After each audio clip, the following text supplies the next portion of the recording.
చదవబడిన ఈ యొక్క లేఖన భాగాలను దేవుడు మన కొరకాయ దీవెనకరంగా చేయనుగా. గత 2 దినాలు యోవేలు గ్రంథం 2వ అధ్యాయం 12వ వచనం, ఇప్పుడైనను మీరు ఉపవాసం ఉండి కన్నీరు విడిచుచు. ఏం చేయాలంట? ఇప్పుడైనను కన్నీరు విడిచుచు. ఈ ఉదయకాల సమయంలో కన్నీరు అనేటటువంటి మాట వచ్చినప్పుడు మన కొరకు ఎక్కువ కన్నీరు పెట్టేమా?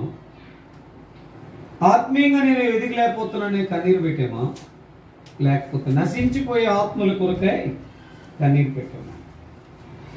ప్రార్థనలో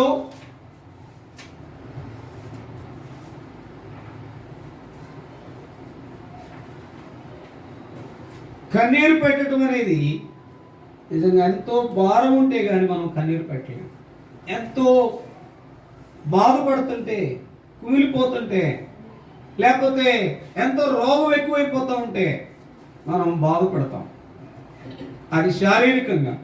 ఆధ్యాత్మికంగా మాత్రం నీవు నేను రక్షించబడితే మన ఇంటి వారు, మన ఊరు వారు, దాని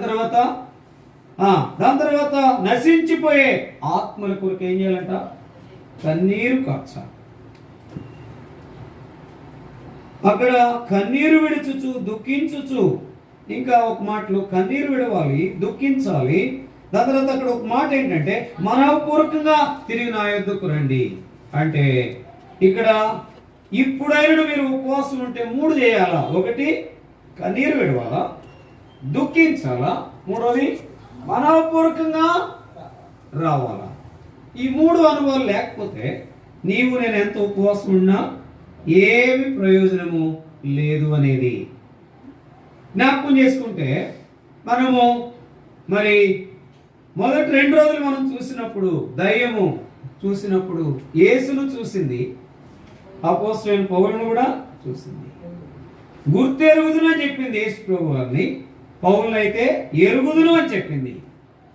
అంటే సాతానుడికి కూడా అన్నీ తెలుసు. తెలియదంటే ఏమీ లేదు. మన సంగతులను తెలిసేది ఇద్దరికే, దేవునికి సాతానికి. ఎందుకంటే దేవుని దగ్గర ఉన్నప్పుడు, దూతగా ఉన్నప్పుడు ఏం చేసింది? ఆయన శక్తిని అంతటినీ పొందుకుంది. తర్వాత ఏమైపోయింది? సాతానుగా మారినప్పుడు ఆ శక్తిని మనుషుల మీద ప్రభావితం చేస్తుంది. అందుకని వాడి యొక్క దాడికి మనం తట్టుకోలేము. ఎప్పుడు తట్టుకోగలం? ఎప్పుడు? దేవుని సన్నిధిలోకి వచ్చినప్పుడు, ఉపవాసం ఉండినప్పుడు, కన్నీరు కార్చినప్పుడు, దుఃఖించినప్పుడు, మనఃపూర్వకంగా ఉండి ఆయన దగ్గర తిరిగి వచ్చినప్పుడు మనము వాడిని ఎదుర్కోగలము. మొదటి 2 దినాలు మన జీవితంలో ఎదుర్కోవాలంటే చాలా మరి ప్రాముఖ్యమైన విషయాలు చూసాము. ఇద్దరిని మనం చూస్తూ వచ్చాము కదా. అందుకని యేసు ప్రభు వారిని, పౌలుని, దాని తర్వాత జ్ఞాపకం చేసుకుంటే వారిని గుర్తిరిగిన అనుభవం ఉంది. కానీ వారిలో 3 పారిపోయిన వారిగా ఉన్నారు. 2 మాత్రం కొంత దెబ్బ తగిలి లొంగ తీసుకున్న అనుభవంలో ఉన్నారు. ఏదైనప్పటికీ కూడా ఈ మాటలు మనం జ్ఞాపకం చేసుకుంటూ వస్తే, ఇది చదువుకుంటూ వస్తే తెలిసినటువంటి మొట్టమొదటి ఏంటంటే, నా జీవితంలో గనక ప్రభు మీద నువ్వు ఆధారపడితే ఎంత మాత్రం కూడా భయపడాల్సిన అవసరత లేదు. ఫియర్ నాట్ అనేది మనం చూస్తూ వచ్చాం. దేవుళ్ళు నిలిచామంటే, దేవుడిని చూపిస్తున్నామంటే, దేవుళ్ళని సాగిపోతున్నామంటే ఎంత మాత్రం కూడా భయపడాల్సిన అవసరత లేదు. అందుకని ఆ భయపడకుండా ఉండేటటువంటి విషయాలను మనం క్లియర్గా కొన్ని మాటలు మనం చూస్తూ వచ్చాం. జ్ఞాపకం చేసుకుంటే మొదట మరి విధానంలో మనం చూస్తే గనక, అందుకని ఏం చేయాలంట? మనము ఏమేమి కలిగి ఉండాలో మన జీవితంలో అనుభవాన్ని మనం చూసినప్పుడు దేవుడు మనకు శాంతిని, సమాధానం అనుగ్రహిస్తే మనం ఏం కలిగి ఉండాలి? పరిశుద్ధతను, దాని తర్వాత దేవుని యందు భయభక్తులను, జ్ఞానమును మనము కలిగిన వారముగా ఉన్నప్పుడు, నీతి యథార్థమైన భక్తి కలిగినప్పుడు నిజంగా మన జీవితంలో అలాంటప్పుడు దేవుడు మనతో ఉంటాడు, మన ప్రార్థన వింటాడు. అయితే ప్రార్థన వినకపోవడానికి కలిగిన కారణం ఏంటి అనంటే ఆ కారణాలు కూడా చూసాము. అంటే ఆ యొక్క కారణాలను చూసుకుంటే గనక ప్రారంభంలో నువ్వు చేసినటువంటి ఆ ప్రార్థన, ప్రాధేయపడినటువంటి స్థితిని ఏం చేయకూడదని చూసాము, మర్చిపోకూడదు. డోంట్ ఫర్గెట్, ఏమాత్రం కూడా మర్చిపోకూడదు. మనం ఏం చెప్తాము, నా కొరకు ఆయన సిలువలో ఎంతో బలి అయిపోయాడు. ఆ బలి అయిపోయినటువంటి స్థితిలోనే నేను రాగలుగుతూ వచ్చాను. నన్ను ప్రేమించాడు. ప్రేమైనటువంటి వాళ్ళ జ్ఞాపకం చేసుకుంటే, ఒక ఆయనకి కలలో మామూలుగా చూస్తూ ఉంటానంట, జ్ఞాపకం చేసుకుంటే యేసు ప్రభు వారు ఆ పశువుల తొట్టులో పడుకుని మామూలుగా ఆయన దీనంగా పడుకున్నట్టుగా కనబడుతూ వచ్చాడంట. అయితే ఆయన కల్లో యేసు ప్రభు వారితో అంటున్నాడంట, అయ్యా నీకు ఏం కావాలో చెప్పు, ఇంత దీనంగా పశువుల పాకలు ఎందుకు పడుకున్నావు, నీకేం కావాలో చెప్పు, నేను నీకు ఇస్తాను, నీకు ఇష్టమైంది ఏంటో అడగమంటే 3 విషయాలు చెప్పాడంట. ఒకటి, నీ పాపాలన్నీ నా మీద వేసాయి, నీ యొక్క చెడు తలంపులన్నీ నా మీద వేసాయి, దాని తర్వాత నీ జీవితం అంతా ఆ యొక్క పాప భ్రష్టమైన జీవితాన్ని నాకు ఇచ్చేసాయి, నేను ఆ కల్వరి సిలువలో మోసేదాని కొరకాయ అవకాశం ఇవ్వమంటున్నాడంట.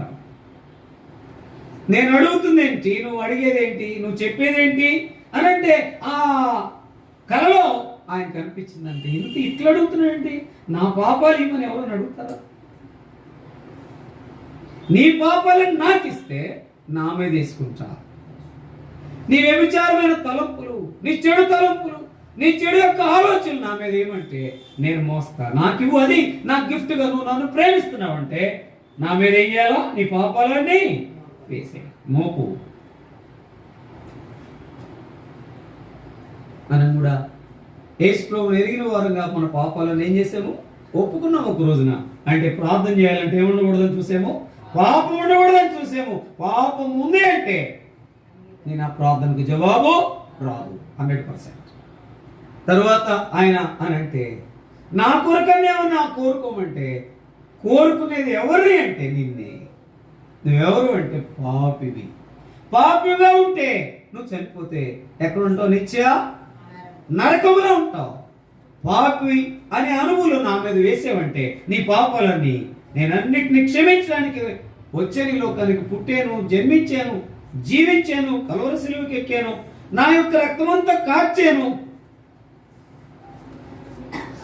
నిన్ను రక్షించడానికి ఈ లోకానికి వచ్చాను. అందుకని ఆయన నశించిన దానిని వెతికి రక్షించుటకు మనుష్య కుమారుడు ఈ లోకానికి వచ్చిన రాయబడుతూ వచ్చిన బైబిల్ ఎక్కడున్నమాట, లూకా సువార్త 19వ అధ్యాయం 10వ వచనం మాట మనం చూస్తాం. నశించిన దానిని వెతికి రక్షించడానికి. నశించుకోవడం నాకు ఇష్టం లేదు, అందుకని వెతికి రక్షించడానికి లోకానికి అరుదించానంటే ఆ పశువుల పాకలో దీనుడుగా పడుకోవాల్సిందే. 33.5 సంవత్సరాలు ఏ పాపం లేని వారిగా జీవించిన అనుభవం ఉంది. అంటే ఇక్కడ నేను జ్ఞాపకం చేసే మాట ఏంటంటే, ప్రియులారా, ఆయన నీ కొరకు నా కొరకు ఎదురు చూసి బలైపోయి రక్షణ ప్రసాదించి ఆయన నీలో నాలో ఉండవలసింది ఏమని కోరుతున్నాడంటే, నువ్వు నన్ను ప్రేమిస్తున్నావంటే నీలో ఏముండకూడదు, పాపం ఉండకూడదు. గుర్తుపెట్టుకో, నీ డైరీలో రాసి పెట్టుకో.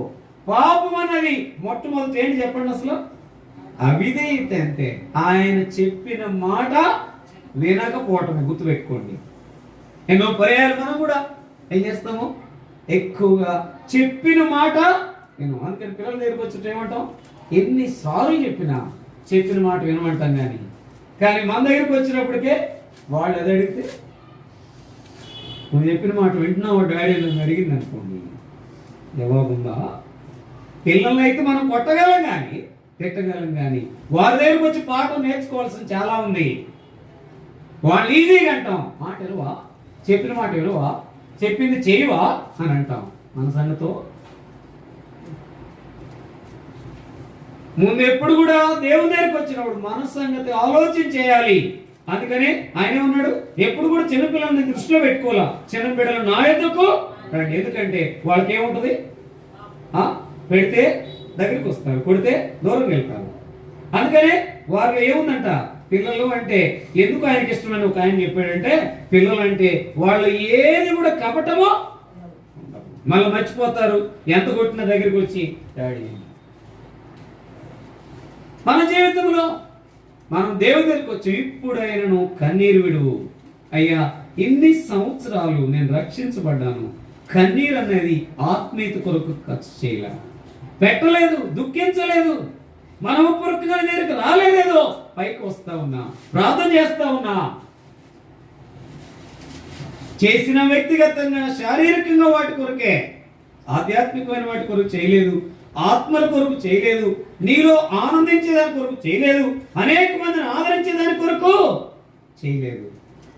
ఒక ముసలా ఉంటుందంట, నేను ఎవరినైనా ఒక్క 4 అడుగులన్నీ వేసి ఆదరించి రావాలనుకుంటుందంట.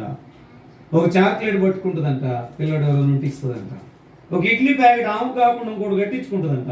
ఎవరైనా కనబడితే ఇచ్చి పత్రిక ఇచ్చి ఒక మాట చెప్పుకుందంట, యేసు నీ కొరకు వచ్చాడు, నీ పాపాలన్నీ ఆయన మీద వేస్తే చాలు, ఆయన క్షమించేస్తాడు, రక్తంతో కడుగుతాడని.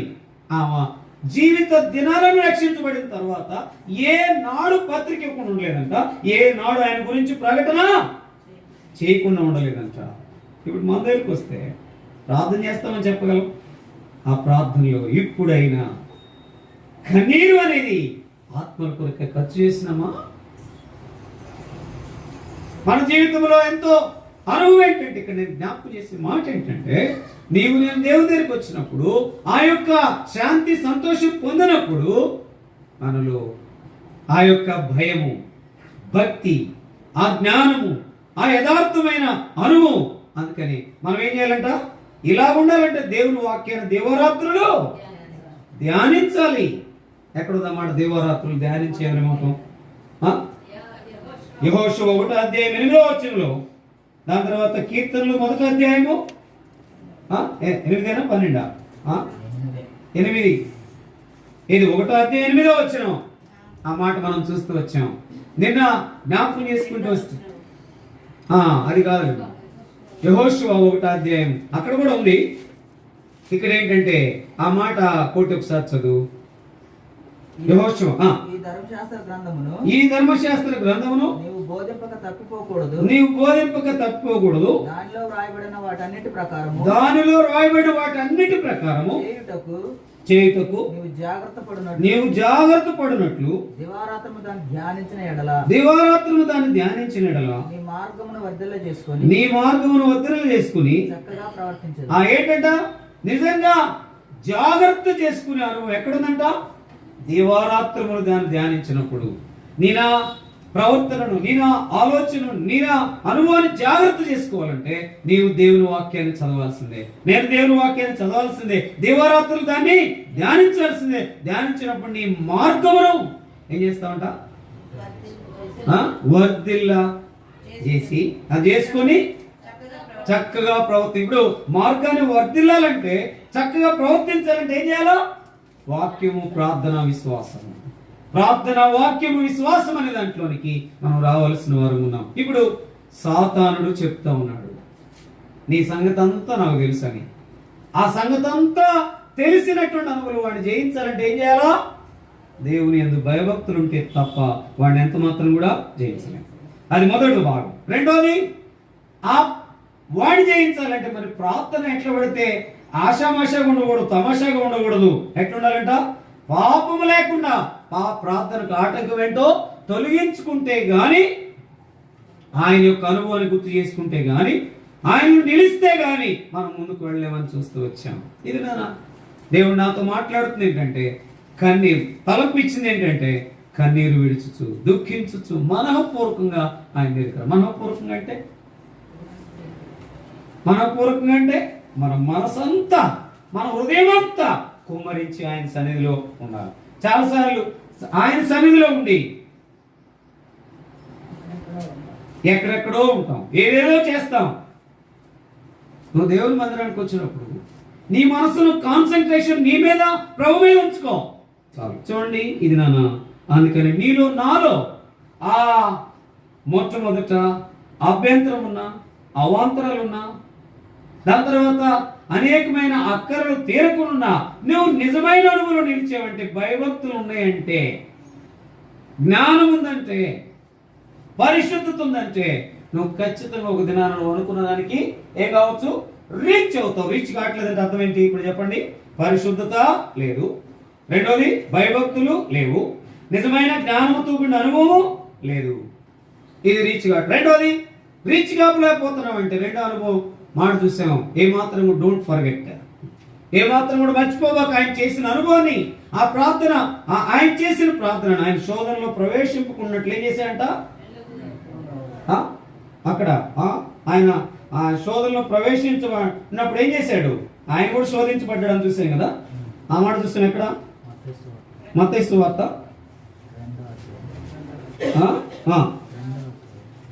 ఆ శోధకుడు వచ్చి నీవు దేవుని కుమారుడు అయితే ఈ రాళ్ళు రొట్టెలగునట్లు అబ్బా ఏమన్నాడు, నువ్వు దేవుని కుమారుడు అయితే. అక్కడ ఎంత సింపుల్ గా వాడాడో చూడండి. వాడినప్పుడు ఆయన ఏమన్నాడు చదవండి. మనుషుడు రొట్టె వల్ల మాత్రమే కాదు గాని దేవుని నోట నుండి వచ్చే ప్రతి మాట వలన జీవించును. అంటే మనుషుడు రొట్టె వల్ల మాత్రం కాదు కానీ దేవుని నోటి నుండి వచ్చి ప్రతి మాట వల్ల జీవించును. అంటే ఆయన కూడా శోధించబడ్డాడు. ప్రియమైనటువంటి సోదరి సోదరుడా, నీవు నేను కూడా శోధించబడతాం. ఎంత ఉపవాసం ఉన్నా నిజంగా ప్రభులో లేకపోతే ఉపవాసం నిన్ను ఏం చేయలేదు. గుర్తుపెట్టుకో. ముందు ఉపవాసానికంటే ముందే ఉండాలా, ప్రభు నీలో ఉండాలి. ప్రభు నీలో ఉన్నాడంటే అర్థం ఏంటి, పరిశుద్ధత ఉందని, దేవుని జ్ఞానం ఉందని, దేవుని భయం ఉందని తెలుసుకోవాలా. ఆ భయం ఉన్నప్పుడు ప్రార్థన చేయడానికి ఏ ఆటంకమో మనం తెలుసుకోవాలా. అది తెలుసుకోకపోతే ఆ ప్రార్థన ఇంచి కూడా ఆయన సన్నిధికి చేరదు. నిన్న 5 అంతల అనుభవం ప్రార్థనలో ఆటంకం చూసాం కదా. ఆటంకం ఏంటది? మొట్టమొదటి ఆటంకం ఏంటి? హృదయంలో పాపం లక్ష్యం చేయొద్దంతే. రెండోది రెండోది దురుద్దేశంతో ఏమాత్రం అడగొద్దు. దాని తర్వాత మూడోది సందేహించొద్దు. నాలుగోది మెలకుగా ఉండి ఏమాత్రం లోబడిపోవద్దు, ఎక్కడ లోబడకపోవడం నాలుగోది. ఐదోది నిజంగా మెలకుగా ఉండడం. మన జీవితంలో మెలకుగా లేకపోతే వాడు ఎప్పుడు ప్రవేశిస్తాడో, ఎలాగ శోధిస్తాడో, ఏం ప్రేరేపిస్తాడో తెలియదు. అందుకని జ్ఞాపకం చేసుకుంటే ఒక ఆయన సవాలు విసిరాడంట. చూడు, ఒక చిన్నపిల్లలు చాక్లెట్లు విసురుతాం అని చెన్నై అంటే మా బావగారు కొడుకు శామ్యుల్ ఉండేవాడు. నేను వెళ్ళగానే మామూలుగా అడిగేవాడు ఏంటి అంటే గోల్డ్ కాయిన్స్, సిల్వర్ కాయిన్స్ అని రౌండ్గా ఉంటాయి, అవి బాగుంటాయి పిల్లలు తినేదానికి. ఆయన ఏం చేశాడంటే నేను విసురుతాను చూడు, వాళ్ళు సువార్తకి వెళ్తున్నారు, విసురుతాను చూడు, వాళ్ళల్లో కనీసం 10 మంది అయినా సరే అవి ఏరుకోకపోతే నా జీవితాన్ని ఏంటి ప్రభుకు సమర్పిస్తాను అంటే వారు పైకే ఉంటున్నారు కానీ లోకాశలు చావట్లేదు. పేరుకు మాత్రం డబ్బు వద్దంటారు, బంగారం వద్దంటారు, దాని తర్వాత ఏం ఆస్తిపాస్తులు వద్దంటారు, కానీ సంపాదించుకునే దాని కొరకే ఇది అని అన్నాడు.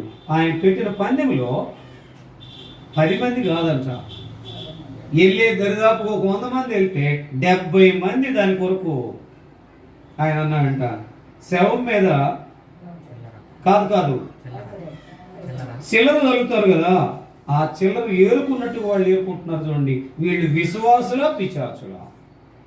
అబ్బా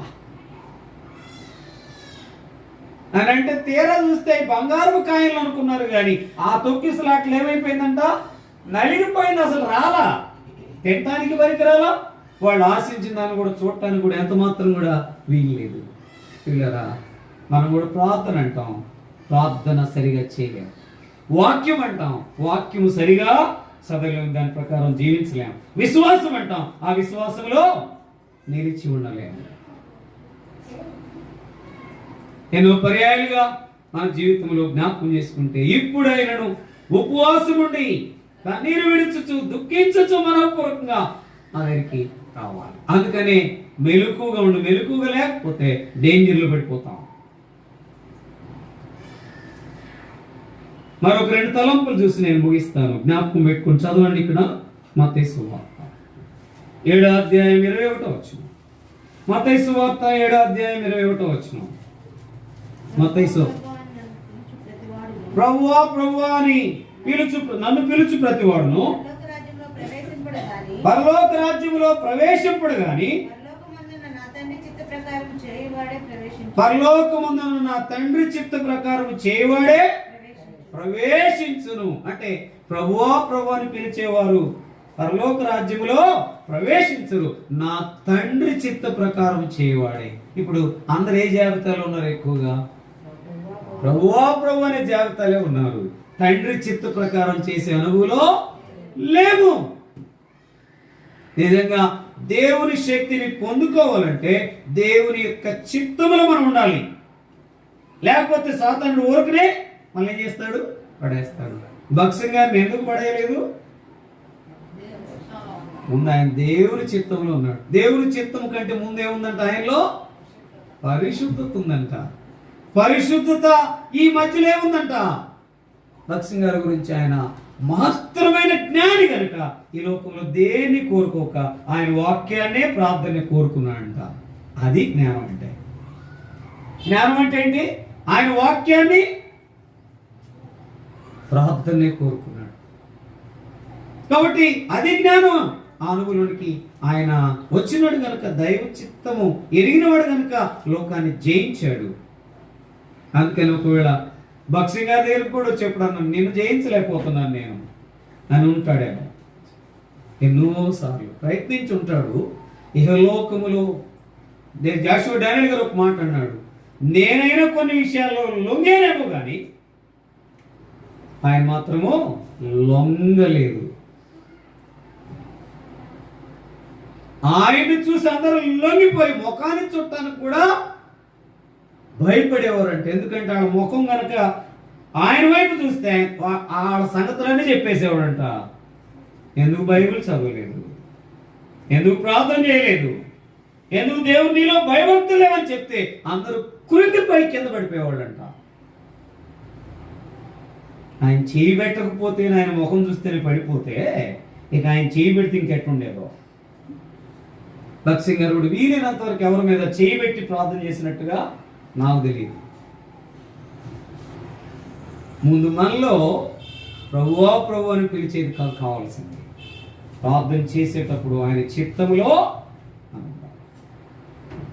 చిత్తములో ఉన్నప్పుడు సాతానుడు మన మీద దాడి చేస్తే ఆ దాడిలో నుండి వాడిని దాటుకుని అంతిమంగా చివరిగా ఒకళ్ళు శోధించబడతామేమో, ఒకవేళ అపనిందలకు పాలవుతామేమో, నిందలకు పాలవుతామేమో, దాని తర్వాత కొన్ని కొరతలకు గురవుతామేమో, లేకపోతే రోగానికి గురవుతామేమో, కానీ దానిలో కనుక ప్రభువా అని పిలిచి నిలిచుంటే అది ఎగిరిపోతాయి అంట అన్ని.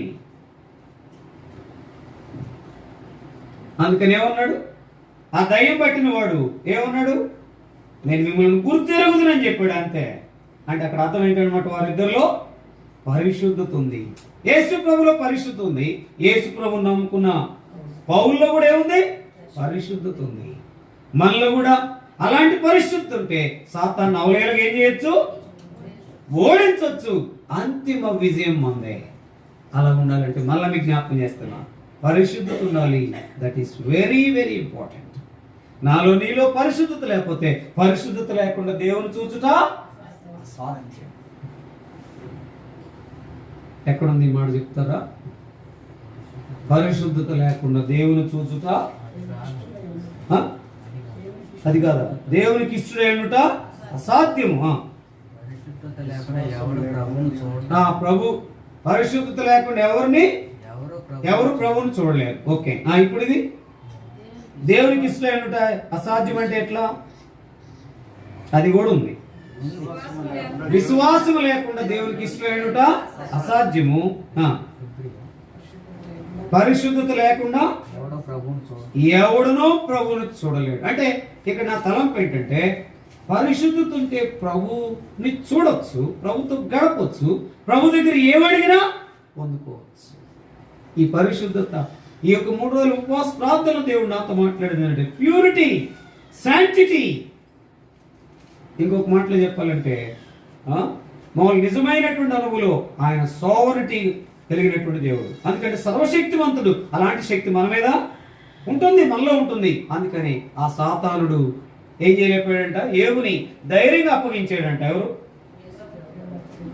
దేవుడు అప్పగించాడు. కానీ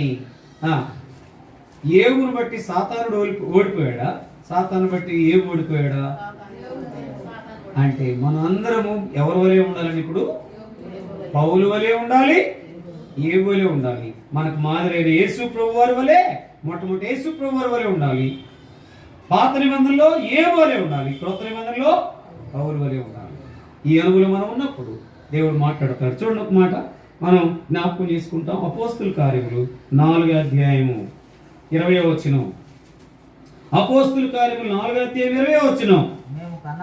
మేము కన్నవాటిని విన్నవాటిని చెప్పక ఉండలేమని వారికి ఉత్తరం ఇచ్చి. ఎవరు చెప్పింది ఈ మాట?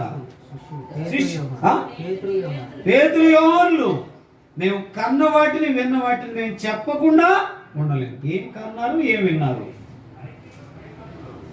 అందుకనే ఆ కన్నది ఏంటంటే ఆ దైవం కూడా చెప్తుంది ఏమని? సర్వోన్నతుడైన దేవుని కుమారుడు అంటుంది. అలాంటి దేవుని కుమారుని మేము చూసాము, ఆయన గురించి విన్నాము. అందుకని శేబాదేశపురాణి ఏమంటది? సొలొమోను గురించి నేను విన్నదానికంటే చూసిందే మరి ఎక్కువ. అబ్బా ఎంత మాట! కాబట్టి మన జీవితంలో కన్నవాటిని విన్నవాటిని మేము చెప్పకుండా ఉండలేము. నేను అంటాను, ఈరోజు ఉదయం ఎవరికన్నా నీ సాక్ష్యం కానీ పత్రిక కానీ ఇచ్చి వచ్చిన ఎవరి నుండి చేయొద్దండి. నీ సాక్ష్యాన్ని కానీ పంచుకున్నవారు, పత్రిక గారు ఇచ్చిన వాళ్ళు నూతన సంవత్సరంలో ఏం చేయాలంటే ఆదివారం వస్తే 10 కరపత్రికలు పెట్టుకో. సువార్త అప్పుడు కాదు, నీ బైబిల్లో 10 కరపత్రికలు పెట్టుకో. అవకాశం దొరికినప్పుడు రోజుకు ఒకటి ఇచ్చేసే. ఇక్కడైతే మీరు తీసుకెళ్ళి ఇవ్వాలే కానీ 1,00,000 పత్రికలు వేసి పెడతాను, మీరు తీసుకెళ్ళాలి కానీ.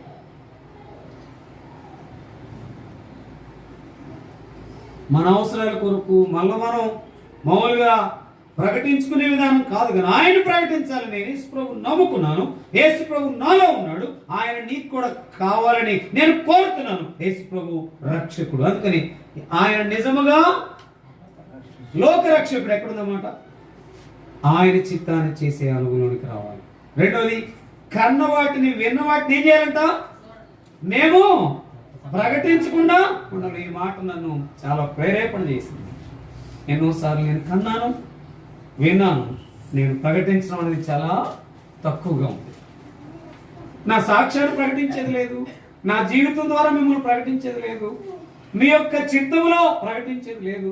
ఎన్నోసార్లు అవిధేయతే నా జీవితంలో ఉందని నాకు నేను చెప్పుకుని దుఃఖపడ్డాను. మీ చిత్తం అనేది లేదు చాలా సందర్భాల్లో. అందుకని విన్న వాటిని కన్న వాటిని మనం ప్రకటించకుండా ఉండలేకుండా ఉండాలంటే, అంటే అటువంటి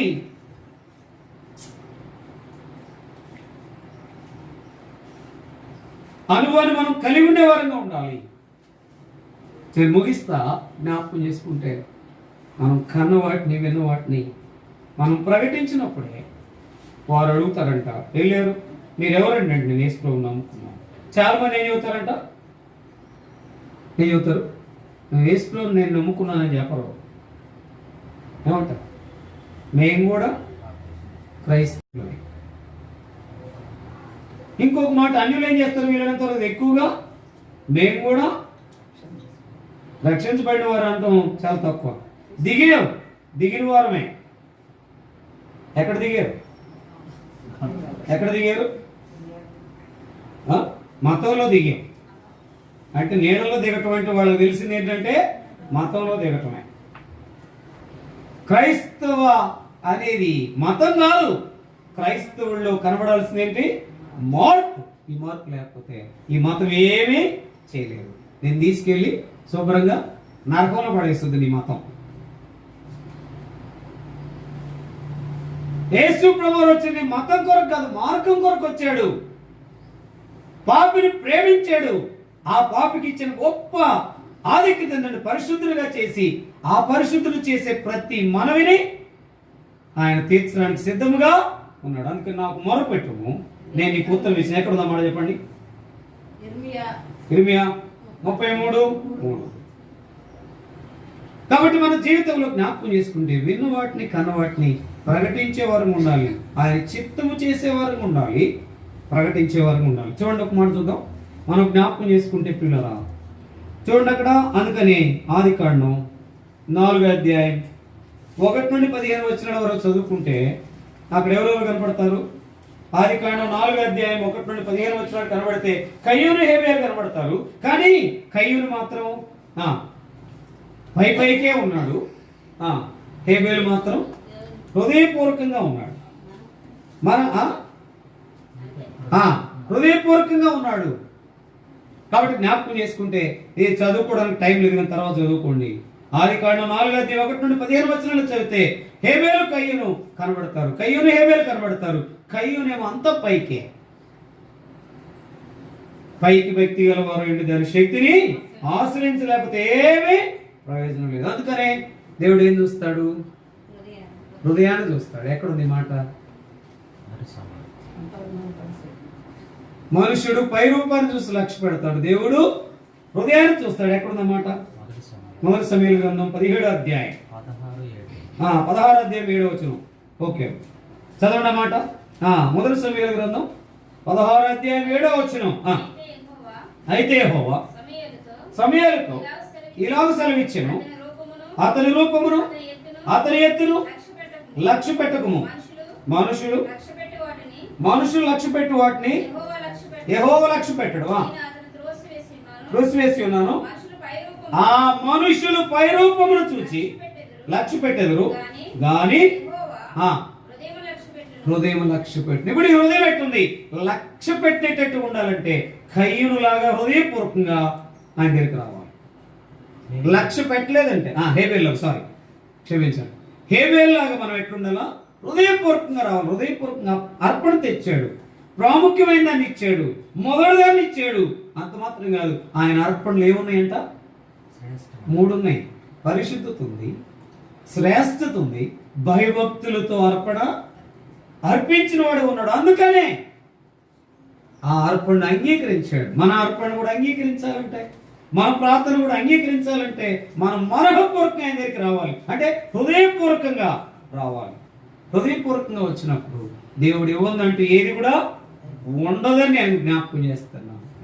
అందుకనే హృదయపూర్వకంగా మనం రాగలిగినప్పుడు దేవుడు జ్ఞాపకం చేసుకుని, అందుకనే మన జీవితంలో సాతానుడు కూడా ఎట్టుంటాడంటే దేవుని ఎరిగిన వాడిగా ఉంటాడు. కానీ సాతానులో ఉన్నది చెప్పండి, దేవుని ఎరిగిన వాడిగా ఉన్నాడు వాడు కూడా. కానీ సాతానుడు దేవుడు చెప్పిన దాన్ని చేయకపోగా దేవునికి వ్యతిరేకంగా మారాడు. నీ రాజ్యం వేరు, నా రాజ్యం వేరు అన్నట్టుగా ఈ రాజ్యాన్ని ఏలుతా ఉన్నాడు. అందుకని నేను కరోనాను పంపించాను, చూసుకో, ఎవరు పత్తా ఉండరు అని అన్నాడు. వాడి పబ్బం, వాడి పంతం నెరవేర్చుకున్నాడు, నెక్కిందంట. ఎందుకంటే సరైన వారు నా రాజ్యంలో ఉన్నారు. సరైన వారు అంటే నా ఆదిలో ఉన్నారు. దేవుల్లో ఉండి సరిగ్గా ఉన్నవారు ఎవరు కూడా లేరు. ఎందుకంటే పైకి వ్యక్తి కలిగిన వారే. ఎందుకంటే ప్రభు అని పిలిచి దేవుడి చిత్తము చేయని వారే ఉన్నారు. అంటే వీళ్ళందరూ ఎవరిలో ఉన్నారు? అందుకని కురియన్ గారు అన్నారు, నువ్వు సాతానులో ఉన్నావో దేవుల్లో ఉన్నావా? దేవుల్లో ఉంటే పరలోకం అంట, సాతానులో ఉంటే నరకం అంట. ఏమంటావు? ఈ పాపాన్ని ఉంచుకుంటే నరకమే, పాపాన్ని ఒప్పుకుంటే పరలోకమే అని చెప్తే, ఆయన సువార్త చెప్తుంటే ఇక్కడ మాకు అదిరిపోతా ఉందన్నమాట. మేము సువార్తలు నడిచేటప్పుడు ధనం ఉంది, ధనం వస్తుందని వెంట ఆయన చెప్తూ ఉంటే. కాబట్టి దేవుళ్ళు ఉన్నట్లుగా ఉండను అంతే. సాతానుడు ఉన్నట్టు ఉన్నాడు కానీ ఆయన మాట వినలేదు, వ్యతిరేకంగా ఉన్నాడు. మనం కూడా ఉన్నట్టుగా ఉంటాం కానీ ఆయన మాట వింటలా అనేది ఒకసారి జ్ఞాపకం చేసుకోవాలి. ఆయన మాట వినకపోతే హృదయపూర్వకంగా ఆయన వెంబడించలేము. హృదయపూర్వకంగా ఆయన వెంబడించకపోతే మనం ప్రార్థన చేసే ప్రార్థనకు జవాబు ఎంత మాత్రం కూడా రాదు. చూడండి ఒక మాట, ఆ మాటే ఒక మాట 16 అధ్యాయం 7, 8, 9 వచ్చిన చదవండి ఒక మాట. చదవమ్మా.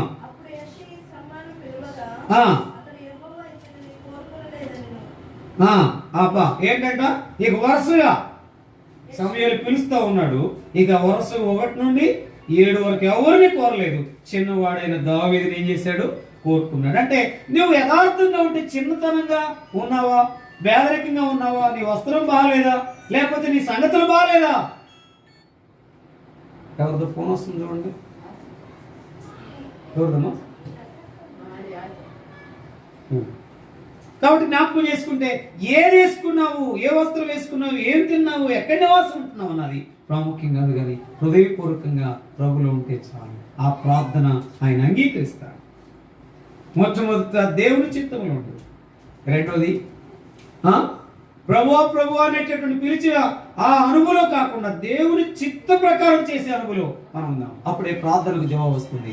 రెండోది కన్ను వాటిని విన్న వాటిని ఏం చేయాలంట?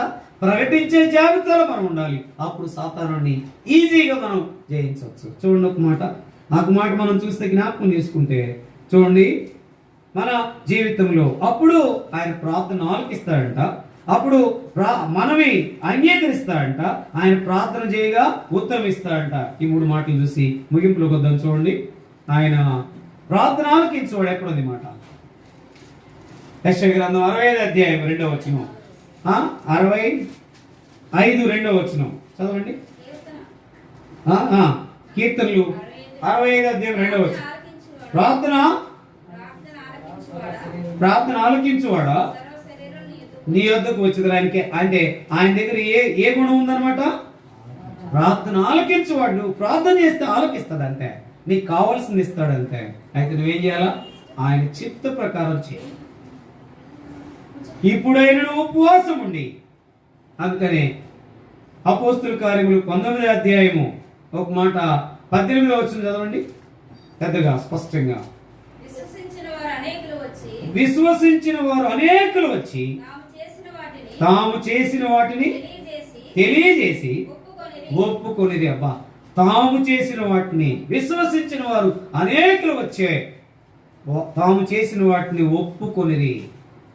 అంటే మన జీవితంలో కూడా నిజమైన అనుభవాలకు వచ్చామంటే నిజంగా వారు ఒప్పుకునేవారుగా ఉన్నారు. విశ్వసించిన దాన్ని బట్టి మనం కూడా విశ్వాసులను చెప్పుకోవడం కాదు, కానీ మన జీవితంలో ఫాల్ట్ లేకుండా మనం ఏం చేయాలా? దేవుని దగ్గరికి వచ్చినప్పుడు నేను ఒకటి ఇక్కడ రాసుకున్నాను. అప్పుడే ఆ విశ్వాసాన్ని బట్టే మనము దేవునికి ఇచ్చే మొదటి స్థానం. ఆ మొదటి స్థానాన్ని బట్టి దేవుడు మన ప్రార్థన అంగీకరిస్తాడు, ఆలకిస్తాడు. అందుకు మొరను కూడా ఏం చేస్తాడంట? ఏం చేస్తాడు? అంగీకరించువాడు. చదవండి అన్నమాట. జ్ఞాపకం చేసుకుంటే 2వ రాజులు 20వ అధ్యాయం 5వ వచనం. 2వ రాజుల గ్రంథం 20వ అధ్యాయం 5వ వచనం చదవండి. 2వ రాజులు అక్కడ ఆయన అంగీకరించినాడు. మన తిరిగి హిజ్కియా ఎద్దుకు పోయి ఇట్లను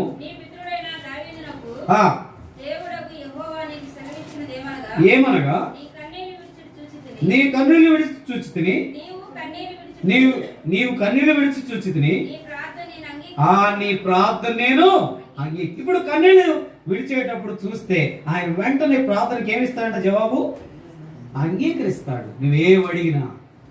అంటే అక్కడ హిజ్కియా తన జీవితంలో కన్నీళ్లు విడిచాడు.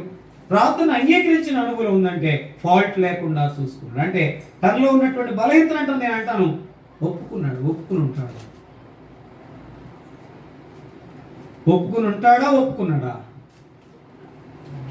ఆ ఒప్పుకున్నాడు కనుకనే నేను మరలా నీ కన్నీళ్లు విడిచాను, నీ యొక్క మనవిని అంగీకరించాను. అంత మాత్రం కాదు, 15 సంవత్సరాల ఆయుష్ని పొడిగించాను. మన జీవితంలో జ్ఞాపకం చేసుకుంటే ఆయన ప్రార్థన ఆలకించేవాడు, దాని తర్వాత మనవిని అంగీకరించేవాడు. ఇంకో మాట చూద్దాం చూడండి. ఆ మాట మనం జ్ఞాపకం చేసుకుంటే నేరుగా సామెతల గ్రంథం 3వ అధ్యాయం 3వ అధ్యాయం 32వ వచనం చదవండి.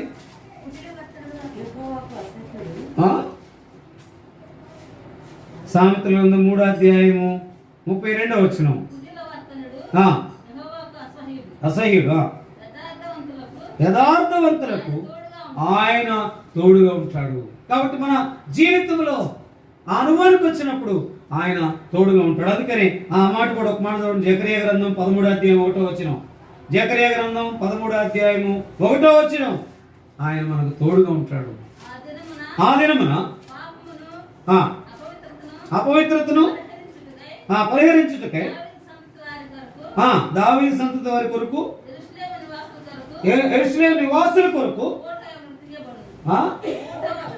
ఓట ఒకటి తీయబడును. కాబట్టి నేనంటాను, నువ్వు సరిగ్గా ప్రార్థన చేస్తే ఆలకిస్తాడు. నీవు నిజంగా నేను చేసే మనవిని అంగీకరిస్తాడు. అంత మాత్రంగా కాకుండా ఆయన ప్రార్థన చేయగా మన ప్రార్థన ఏం చేస్తాడంట? ప్రార్థనకు ఉత్తరం ఇస్తాడు, జవాబిస్తాడు. ఎక్కడుందా మాట? అందుకని మన కొరకే ఓట అక్కడ ఉంచుతాడు. గొప్ప ధననిధిని ఆయన ఇస్తాడు. అయితే నువ్వు చేసే ప్రార్థన ఎట్లుండాలంటే ఆయనకి ఇష్టపూర్వకంగా ఉండి ఆయనలో నిలిచిన ఉంటే అంతిమ విజయము మందే. సాతానుడు ఓడిపోతాడు. ఈ ప్రార్థనలో పట్టు ఏంటంటే ముందు దేవుని చిత్త ప్రకారము మనము ఉండి మనం ప్రార్థన చేయాలి. రెండోది, కన్న వాటిని విన్న వాటిని మనం ఏం చేయాలా? ప్రకటించాలి.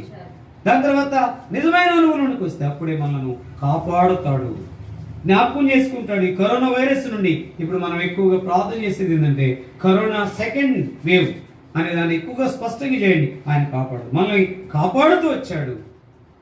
ఈ యొక్క అనుభవంలో నేను చివరికి చెప్పే మాట ఏంటంటే ప్రభువులో నిలుచున్నామంటే నీకు కావాల్సింది ఇస్తాడు. ఎన్ని వచ్చినా చివరకు సాతానుడు శోధించినా చివరికి విజయం ఎవరిదంటే మనదే. అందుకని ఏం చేయాలంట? నీ జీవితంలో నిజమైన విశ్వాసం ఉండాలి. నా జీవితంలో దాని తర్వాత మొదటి స్థానం ఆయనకి ఇవ్వాలి. దాని తర్వాత నిజమైనటువంటి అనుభవంలో ఫాల్ట్ లేకుండా సాగిపోవాలి. అలాగే సాగిపోతే దేవుడు కాపాడుతాడు. 1 కొరింథీ 10:13 మనం చూస్తాం. దాని తర్వాత 1 పేతురు 1:7 ఆ మాట చదవండి. 1 కొరింథీ 10:13 ఒక మాట చదవండి. 1 కొరింథీయులకు రాసిన మొదటి పత్రిక 10:13 సాధారణముగా మనుషులు కలిగి శోధన తప్ప ఇది ఏది మీకు సంభవింపలేదు. దేవుడు నమ్మదగిన వాడు. మీరు సహింపగలిగిన దానికంటే ఎక్కువగా శోధింపబడినాడు. కాబట్టి శోధింపబడినాడు కానీ అయితే మనలో ఏముండాలా? దేవుని చిత్తం ఉండాలా. దాని తర్వాత కన్న వాటిని విన్న వాటిని ప్రకటించే అనుభవం ఉంటే మనం బలం పొందుకుంటాం. ప్రార్థన ఆలకిస్తాడు, మనం అంగీకరిస్తాడు. నువ్వు ప్రార్థన చేయగా ఆయన్ని మనమే ఆలకించిన అనుభవం ఉంటాం. మనల్ని కాపాడి భద్రపరిచి తోడుగా ఉండి మనకు కావాల్సిన దాన్ని సిద్ధపరుస్తాడు. జకరియా 13:1 ప్రకారం ఆయన ఒక ఓటను ఏం చేశాడంట? తీస్తాడంతే. నీకు నాకు కావాల్సింది ఇస్తాడు. నీకు ఏదుందో అవసరం ఉందని అడుగు, ఖచ్చితంగా తీస్తాడు. అయితే నువ్వేం చేయాలా? ఆయనలో నిలిచి సాతాను జయించేదాని కొరకు శక్తిని పొందుకుని ప్రభువా ప్రభు అని పిలిచే ఆ జాబితాలో కాకుండా ప్రభువా ప్రభు అని ఏం చేయాలంట? నా తండ్రి చిత్త ప్రకారం చేయవాడే. ప్రభువా ప్రభు అని పిలిచేవాడు కాదు, నా తండ్రి చిత్త ప్రకారం. దాని తర్వాత ఏదో విశ్వాసిగా ఉండడం కాదు, ఏదో ఇప్పుడైనా మీరు ఉపవాసం ఉండి కన్నీరు విడుచుచు దుఃఖించుచు మనఃపూర్వకంగా. అందుకని దావీదు ఎలాగొచ్చాడు? నిజంగా తను ఎంతో ఉన్నతమైన స్థితిలోనికి రాజు అయిపోయినాడు. 7 పిలిచాడు. కానీ 8వ వాడు ఎక్కడున్నాడంటే ఇది నాకు ఎంతో ఇష్టం. తన హృదయాన్ని అంతరంగాన్ని చూసినటువంటి ఆ దేవుడు, హృదయాన్ని చూసినటువంటి ఆ యొక్క దేవాతి దేవుడు దావీదును కోరుకున్నాడు. నన్ను ఆయన కోరుకుని నన్ను ఉన్నతంగా చేయాలని కోరితే గనుక మనం చేసే ప్రార్థన ఆయనకి ఎట్లుండాలో ఆయన విని జవాబిచ్చేటట్లుగా ఉండాలా. అలాంటి అనుభవాలను కొనసాగడానికి మనలో ఫాల్ట్ లేకుండా నిజమైన విశ్వాసాన్ని, నిజమైనటువంటి ఫస్ట్ ప్రిఫరెన్స్ టు గాడ్ అంటే దేవునికి మొదటి స్థానం ఇచ్చినప్పుడు హేబేలు వలె నిజంగా ఎంత మనం ఉన్నతమైన స్థితిలోనికి రాగలము. అందుకనే నీతిమంతులుగా చేర్చబడినటువంటి ఆ పట్టికలో హేబేలు ఉన్నాడు. కానీ మనము కయ్యూరులాగా ఉండకుండా మనం దేవుళ్ళ కొనసాగడానికి నిజమైన ప్రార్థన చేయడానికి మొట్టమొదట నేను జ్ఞాపకం చేసుకోవాల్సిందంటే ఆ ప్రార్థనలో దేవుని చిత్తము. రెండవది ఆయన్ని ప్రకటించాము. మేము కన్నవాటిని విన్నవాటిని ప్రకటించకుండా ఉండలేము. ఆ రీతిగా మనం చేసే ప్రతి ప్రార్థనకు జవాబు రావాలి అంటే ఆయనలో నిలిచి ఉండి కొనసాగడానికి ప్రియ ప్రభువు మనకు సహాయం చేయగా